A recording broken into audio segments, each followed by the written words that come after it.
নির্বাচন গেল, অনেক প্রতীক্ষিত নির্বাচন, অনেক অনিশ্চয়তা ছিল এই নির্বাচনকে কি হবে কি হবে না, শেষ পর্যন্ত গেল এবং বিএনপি একদম অ্যাবসলিউট মেজরিটি বা 2/3 মেজরিটি যাকে বলে সেটি নিয়ে সংসদে যাচ্ছে, সরকার গঠন করতে যাচ্ছে। মানে এই যে 2/3 সংখ্যাগরিষ্ঠতা, এটার অভিজ্ঞতা আমাদের যে খুব ভালো তা না। আপনার যে প্রাক্তন দল আওয়ামী লীগ, তারা যখন ব্যাপক জনপ্রিয়তা, তারপরে তারা 2/3 মেজরিটি নিয়ে সংসদে গেল, তারপরে তত্ত্বাবধায়ক সরকার ব্যবস্থা বাতিল করে দিল, তারপর থেকে নানান ঝামেলার সূচনা আসলে সেখান থেকেই। এখনো আবার 2/3 মেজরিটি, কোনো শঙ্কার কারণ দেখেন? না, এখন মানে আগের মতো আওয়ামী লীগ যেটা করতে পেরেছিল সেটা পারবে না। এই কারণ হলো 11-11 সময় প্রধান যে দল ছিল বিএনপির একেবারে রীতিমতো মেরুদণ্ড ভেঙে দেওয়া হয়েছিল।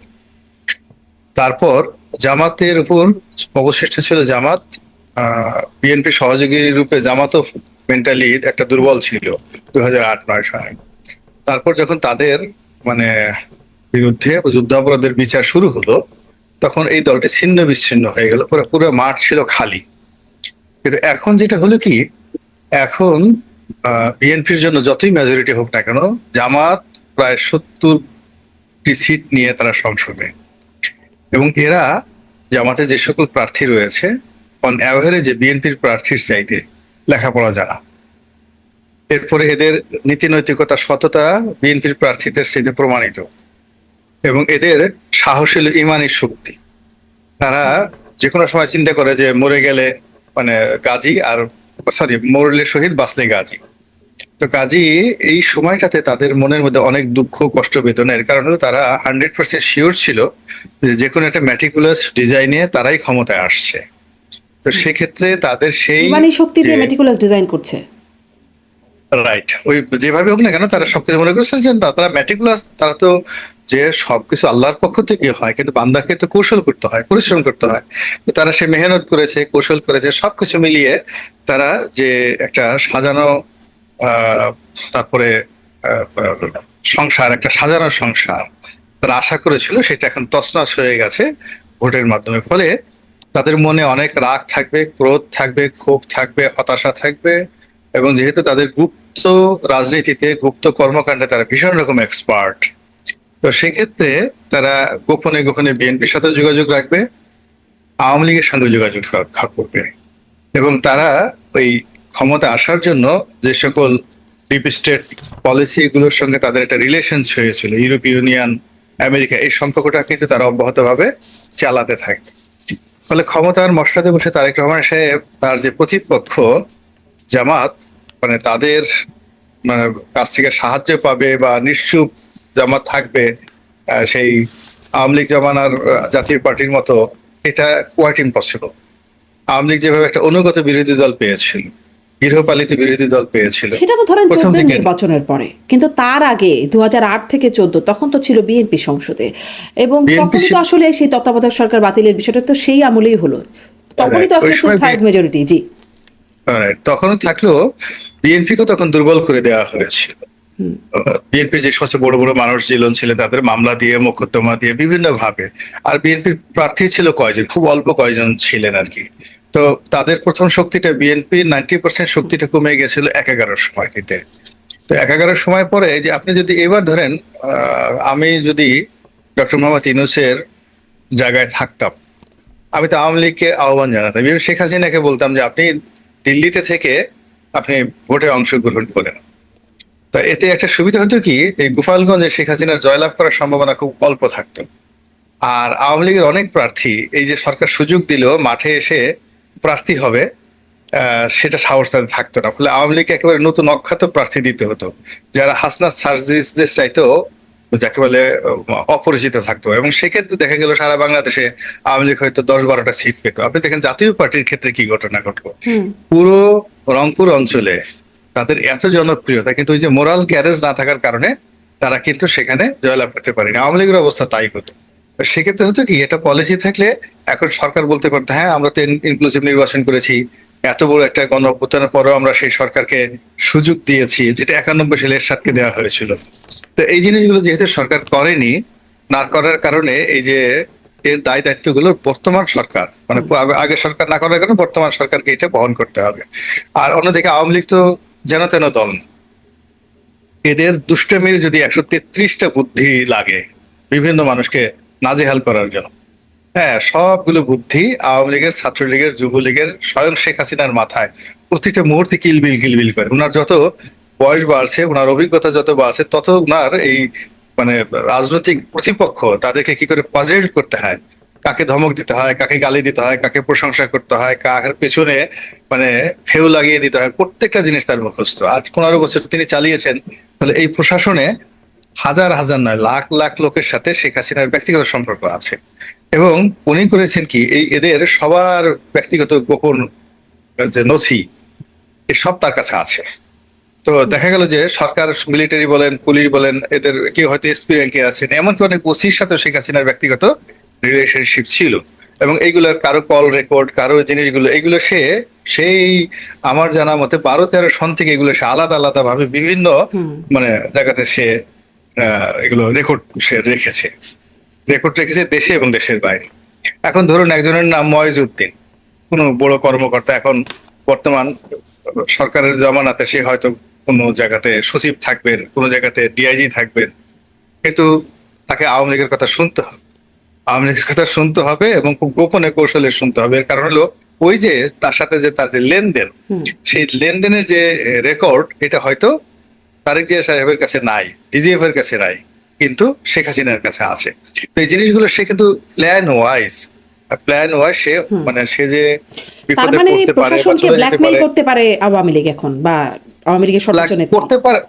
মানে আপনি নিশ্চিত ধরে থাকেন ব্ল্যাকমেইল এখনো করছে, আগামীতে করবে। তাহলে এই ব্ল্যাকমেইলের কোনো প্রভাব কি এই নির্বাচনে পড়লো? মানে নির্বাচনে প্রশাসনের ভূমিকা যদি বলি, আইন শৃঙ্খলা বাহিনীর ভূমিকা। নির্বাচনে আসলে আওয়ামী লীগ উপরে তারা করেছে কি, জামাতকে কনফিউজ করেছে। মানে শেষের দিকে ভোট বর্জনের ডাক দিয়েছে। এটা মূলত জামাতকে একটা রিল্যাক্স দিয়েছে, যেন জামাত অতিমাত্রা আত্মবিশ্বাসী হয়। এবং তলে তলে আমার যতটা বিশেষ আমি জানি না, নেতাকর্মীদেরকে বলে দেওয়া হয়েছে বিএনপিকে ভোট দেওয়ার জন্য। এর কারণ হলো, জামাত যদি কোনো কারণে ক্ষমতায় চলে আসতো, এটা একটা ইসলামিক স্টেট, একটা যাকে বলা শরিয়া ভিত্তিক রাষ্ট্র কাঠামো, এবং এটা দীর্ঘদিন 20-30 বছর এভাবেই চলতে থাকতো, জাস্ট লাইক পাকিস্তান এবং আফগানিস্তান। এবং ওখান থেকে আওয়ামী লীগের এবং বিএনপির পুনরায় মূলধারার গণতন্ত্রে ফিরে আসাটা মানে বলতে গেলে অসম্ভব। এখন ধরেন তারেক রহমান সাহেব আসছেন, তিনি তো গণতান্ত্রিক ভাবে নির্বাচিত হয়েছেন। ফলে আগামীতে যেটা নির্বাচন আসে, বিএনপির জায়গায় হয়তো আওয়ামী লীগ আসবে, জামাত হতে পড়বে। কিন্তু জামাত যদি একবার আসছে, তাহলে বিএনপির কপাল পড়তো। এই জিনিসটা তো শেখ হাসিনা বোঝার কারণে এই তারেক রহমান সাহেবকে ক্ষমতা আনার পেছনে এখানে ভারতের একটা বিরাট ভূমিকা থাকতে পারে, এমনকি আওয়ামী লীগের একটা সুন্দর ভূমিকা থাকতে পারে। আর জনগণ তো যারা আছে, তারা তো দীর্ঘদিন ভোট দেয় না। মানে সব মিলিয়ে আপনার উপকরণগুলো এবার মানে বৃহস্পতি। ভারত কি করে আসলে ভূমিকা রাখতে পারে, এই প্রশ্নটা আমি সবসময় করি, যে বিদেশি প্রভাব ভারত কি করতে পারে যাতে আসলে নির্বাচনের ফল প্রভাবিত হয়? না, ভারত কি না করতে পারে। বাংলাদেশে আপনি চিন্তা করেন, ওই যে ইকবাল করিম ভুঁইয়া বলেছেন যে ডিজিএফআই অফিসে রয়ের সরাসরি কর্মকর্তারা বসতেন। আপনার ঢাকা এয়ারপোর্ট থেকে শেখ হাসিনার জমানাতে তারা যাকে ইচ্ছে তাকে ধরে নিয়ে যেতে পারতেন, এবং ধরে নিয়ে গেছে। তাদের কোনো অপছন্দ লোক বাংলাদেশ থেকে ধরে অ্যারেস্ট করে নিয়ে পছন্দের মতো ঢাকা এয়ারপোর্ট থেকে তারা সেখান থেকে নিয়ে গেছে। ফলে ভারতে নিয়ে গেছে। হ্যাঁ, ভারতে নিয়ে গেছে। অসংখ্য ঘটনা ওই তার জমানাতে ঘটেছে। ফলে এখানে আপনি কি বলবেন বা বলতে চাইবেন দু একটা ঘটনা? ওই সময় না বলতে না, স্পেসিফিক ওই সময়টা তো ওই ঘটনাগুলো তো খুব সিক্রেটিভ হয়েছে, এগুলো সবই কানাঘুষা হয়েছে এবং এগুলো সত্য। আর এখন একজন সেনাবাহিনীর প্রধান বলছে যে ডিজিএফআই এর অফিসে ভারতের একটা অফিস ছিল, রয়ের একটা অফিস ছিল। এটা চারটিখানি কথা না, এটা কোর্টে গিয়ে সে সাক্ষ্য দিয়েছে। তো এটা যদি আপনার সত্য হয়, তাহলে এয়ারপোর্ট থেকে ধরে কোনো একটা লোককে নিয়ে যাওয়া, আপনি চিন্তা করেন যে যেভাবে সালাউদ্দিন সাহেবকে নিয়ে যাওয়া হয়েছে, যেভাবে ফরহাদ মাজারকে নিয়ে যাওয়া হচ্ছিল। আমি শুধুমাত্র জাস্ট দুটো উদাহরণ দিলাম। ইলিয়াস আলীকে যেভাবে গুম করে দেওয়া, এখন সে কি কোথায় নিয়ে, ভারতে মারা হয়েছে না বাংলাদেশে কোথায় গিয়েছে, দেয়ার আর মেনি থিংস, অনেক কিছু ঘটেছে। এখন বাংলাদেশে এমন কোনো জায়গা নাই। তো পরে উদ্ঘাটিত হলো একটা ভিন্ন ঘটনা। না, ভিন্ন ঘটনা, এটা তো বানানো হয়েছে। মূল ঘটনা হলো তাকে অ্যারেস্ট করতে ভারতে নিয়ে যাওয়া হচ্ছিল, এবং এটা একটা অ্যাক্সিডেন্ট, ওই 10টা কষ্টের মতো ঘটনা ঘটেছে। সামহাউ ওখানে র্যাবের একটা টহল পুলিশ, তারা তো বুঝতে পারে নাই যে এটা একটা সাজানো জিনিস, এখানে ভারতে নিয়ে যাওয়া হচ্ছে। তো ওই তাদেরকে চ্যালেঞ্জ করে বসছে র্যাবের একটা গ্রুপ। ফলে এটা মিসফায়ার হয়ে গেছে, এই কারণে সে প্রাণে রক্ষা পেয়েছে। আদারওয়াইজ আপনি তার অবস্থা সালাউদ্দিনের মতো দেখতেন যে সে ভারতে চলে গেছে বা খুঁজেই পাওয়া যেত না। যেটা বললাম যে ভারত দীর্ঘদিন ধরেই আমাদের দেশের ব্যবসায়ী মহলে, রাজনৈতিক মহলে, আন্ডারওয়ার্ল্ডে সব জায়গাতে তাদের লোক আছে, তারা সেই কাজগুলো করতে পারে। 2 নম্বর হলো যে তাদের হাতে যে মেশিনারিজ গুলো রয়েছে, ফাইন্যান্সিয়াল মেশিনারিজ গুলো রয়েছে, ট্রেড অ্যান্ড কমার্স। আপনি দেখেন এই যে ইউনূস সাহেবের সাথে তার ভারতের খুব খারাপ সম্পর্ক, দাকুমরার সম্পর্ক, কিন্তু এই সময়টাতে সবচেয়ে বেশি ব্যবসা হয়েছে ভারতের সাথে। মানে শেখ হাসিনার জামানাতে যে ব্যবসা হয়েছে তার সাথে কিন্তু ইউনূস জামানাতে ব্যবসা বাণিজ্য বেশি হয়েছে। এমনকি আমাদের যে টেক্সটাইল মিল অ্যাসোসিয়েশন, পুরো টেক্সটাইল মিল গুলো বন্ধ হয়ে যাওয়ার মতো অবস্থা। এর কারণে ইতিহাসের সবচেয়ে বেশি তুলা আমদানি করা হয়েছে ভারত থেকে। তো কাজেই এই যে তাদের হাতে যে ব্যবসায়িক ইনস্ট্রুমেন্ট আছে, তাদের হাতে যে লজিস্টিক সাপোর্ট রয়েছে, তাদের যে সীমান্ত বাণিজ্য রয়েছে, সব মিলিয়ে তারা বাংলাদেশের উপর প্রভাব বিস্তার করতে পারে। তাদের মানে যেমন আমেরিকা বলেন, ভারত বলেন, বড় বড় রাষ্ট্রগুলো, এখানে দেখেন কি হলো, ডিপ স্টেটের ক্ষেত্রে কি হলো, মানে আমেরিকা থেকে, জাতিসংঘ থেকে শেষের দিকে এসে এমন কিছু কমান্ড চলে আসলো আইন শৃঙ্খলা রক্ষাকারী বাহিনীর উপর, তারা ইচ্ছা থাকা সত্ত্বেও শেখ হাসিনাকে সাহায্য করতে পারেনি। সাহায্য কিন্তু তাদেরকে উঠিয়ে নিতে হয়েছে। তো এটা তো এখনো হতে পারে, এখনো হতে পারে, ইউনূস সাহেবের ক্ষেত্রে এটা হতে পারে। তো যার জন্য এই সংখ্যাগুলো মাথায় রেখেই কিন্তু তারেক রহমান সাহেবকে এগোতে হবে আগামী রাজনীতিতে, এবং এটা খুব সহজ হবে না। একে তো অর্থনৈতিক সংকট, অতীতের যে কোনো সময়ের চেয়ে প্রবল অর্থনৈতিক সংকট চলছে। জনাব গোলাম মোল্লা, বাংলাদেশের ডিপ স্টেটে আসলে কে বা কারা থাকেন? আপনিও থাকতে পারেন, আমিও থাকতে পারি। মানে ডিপ স্টেট মানে ডিপ কথাটা বলতে তো গভীরের কোনো একটা বিষয়, গোপন একটা বিষয়। তো এই যে ধরেন আপনি কথা বলছেন, আচ্ছা মিস্টার রনি বলেন তো ডিপ স্টেট কি, অথচ maybe you are the agent of deep state. আবার আমাকে জিজ্ঞেস করলেন, আমি বললাম যে আরে বাবা কি বলেন, আমি হয়তো ডিপ স্টেট নামই শুনিনি। পরে দেখা গেল আমিও হয়তো এই এজেন্টের মধ্যে আছি। এর কারণে এইবার ধরেন ডক্টর মোহাম্মদ ইউনূসের যে ক্যাবিনেট যেভাবে গঠিত হলো, আপনি আমি কি কল্পনা করেছি এই লোকগুলো কোথা থেকে এলো, কিভাবে, কোথায় ছিল লুৎফি সিদ্দিকী, কোথায় ছিল অমুক জিনিসগুলো হলো। তো ওইরকম হঠাৎ করে ফলে একদিন বাংলাদেশে দেখা গেল যে আপনি স্পিকার হয়ে গেছেন, আগে শিরিন শারমিন চৌধুরী স্পিকার ছিল, ভবিষ্যতে আর এক শিরিন এসে দেখা গেল পার্লামেন্টের শিরিন না। স্পিকার হয়ে গেছে এখন। হ্যাঁ, শারমিন আর কি হয়তো, তো শিরিন শারমিন, তো শিরিন শারমিন হয়েছে, আর এখন শিরিন বা শারমিন স্পিকার হয়ে গেছে। আচ্ছা। আমেরিকা থেকে দেখা গেল, আমেরিকা থেকে হয়তো আপনাকে পাঠাই দেওয়া হয়েছে, আপনি তো খুব মিষ্টি মিষ্টি কথাবার্তা বলে সবাইকে করতেছেন, একেবারে নিরপেক্ষ। পরে দেখা গেল আপনিও ডিপ স্টেটের লোক।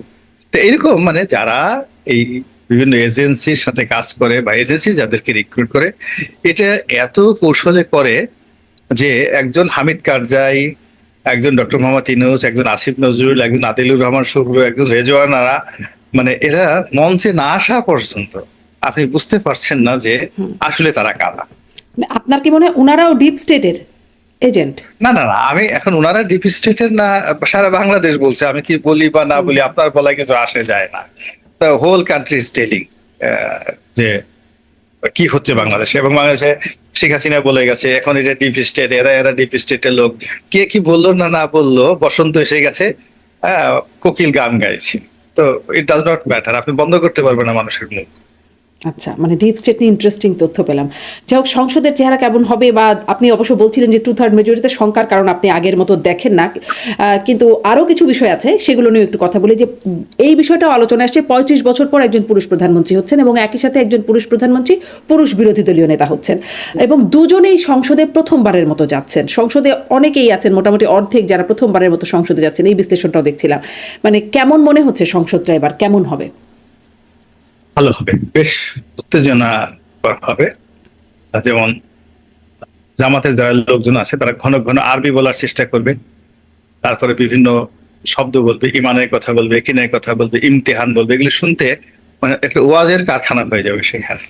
এবং অনেক মানুষ, জামাতের যারা লোকজন আছে তারা যখন সেখানে ওয়াজ করবে, সংসদে আমরা এভাবে 80-র দশকে যেভাবে পার্লামেন্টের শো উপভোগ করতাম, এবার এইভাবে সেভাবে করবে। এমনকি সংসদে যদি জিকিরের আসর বসে, যে তাহিরি যে জিকির করে না, সেই ডিজে জিকির, এরকম জিকির আজকার যদি হয়, মিলাদ হয়, কিয়াম হয়, তাহলে তো দেখবেন ধর্মপ্রাণ যারা মুসলমান তারা সব কাজকর্ম বাদ দিয়ে টেলিভিশনে এটা দেখবে। তাহিরি অবশ্য হেরে গেছেন, কিন্তু আমির হামজা যাচ্ছেন সংসদে।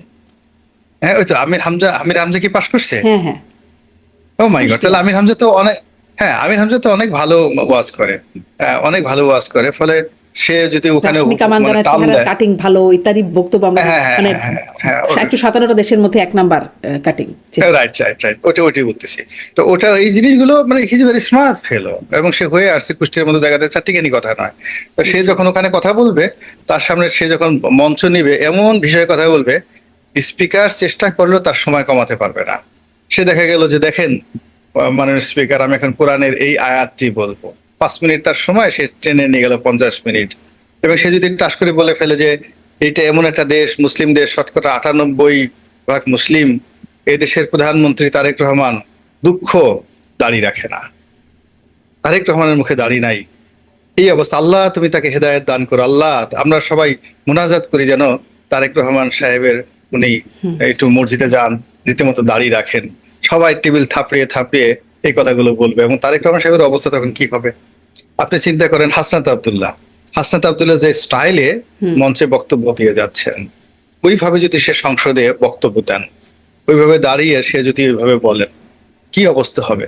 তারপরে নাসিরউদ্দিন পাটোয়ারি যেভাবে মির্জা আব্বাসের জীবন হারাম করে দিয়েছেন, ওই নাসিরউদ্দিন পাটোয়ারি স্টাইলে যদি পার্লামেন্টে বসে সমস্ত জাতির সামনে এই মির্জা আব্বাসকে আবার আক্রমণ করা হয়, বিশ্বাস করেন উনি ওই পার্লামেন্টের মধ্যে হার্ট অ্যাটাক করবেন, এতে কোনো সন্দেহ নেই। উনি যদি কোনো মন্ত্রণালয়ে থাকেন আর নাসিরউদ্দিন পাটোয়ারি যে স্টাইলে বলেছে, তার সাথে যদি হাসনাত আব্দুল্লাহর মুখে ওই কথাগুলো আসে, আক্তারের মুখে ওই কথাগুলো আসে, নাহিদের মুখে এই কথাগুলো আসে, ফলে পার্লামেন্ট খুব সহজ পার্লামেন্ট হবে না।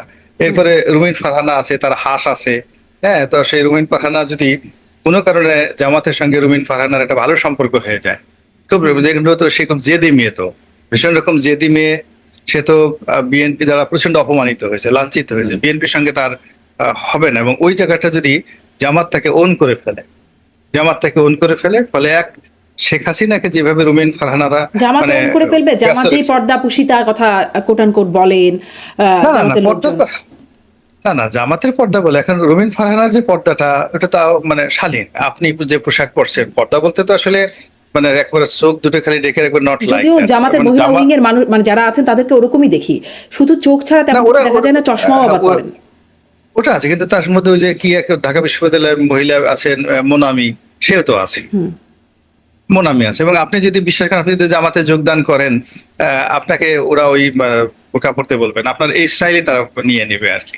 বিকজ ওরা তো আসলে রাজনীতি করতে আসছে, বুঝছেন, রাজনীতি করছে। ফলে রুমিন ফারহানার যে মেকআপ গেটআপ আছে, ইটস ওকে। এখন সে যদি টাইট জিন্স পড়তে চায়, প্যান্ট পড়তে চায়, তখন হয়তো জামাত বলবে যে না, এটা ঠিক না, হচ্ছে না। মোনামি ম্যাডাম কিন্তু কিছু বলেন না, ওতে অসুবিধা নেই। না না, হ্যাঁ হ্যাঁ হ্যাঁ, ওটা বলে না। তো যার জন্য যে আপনারা যে আবহমান বাংলার যে শাড়ি পরে আছেন, যেভাবে স্বাভাবিক আছেন, বা ইভেন আপনি যদি মমতা ব্যানার্জির মতো চলতে চান, ইটস এ ডিসেন্ট, এটা ডিসেন্ট, এর জামাত নিষেধ করবে না, এটা নিয়ে সমস্যা হবে না। আচ্ছা, মানে আমার জামাতে যেতে কোনো বাধা নাই। না না, আপনার কাছ থেকে ক্লিয়ারেন্স পেলাম।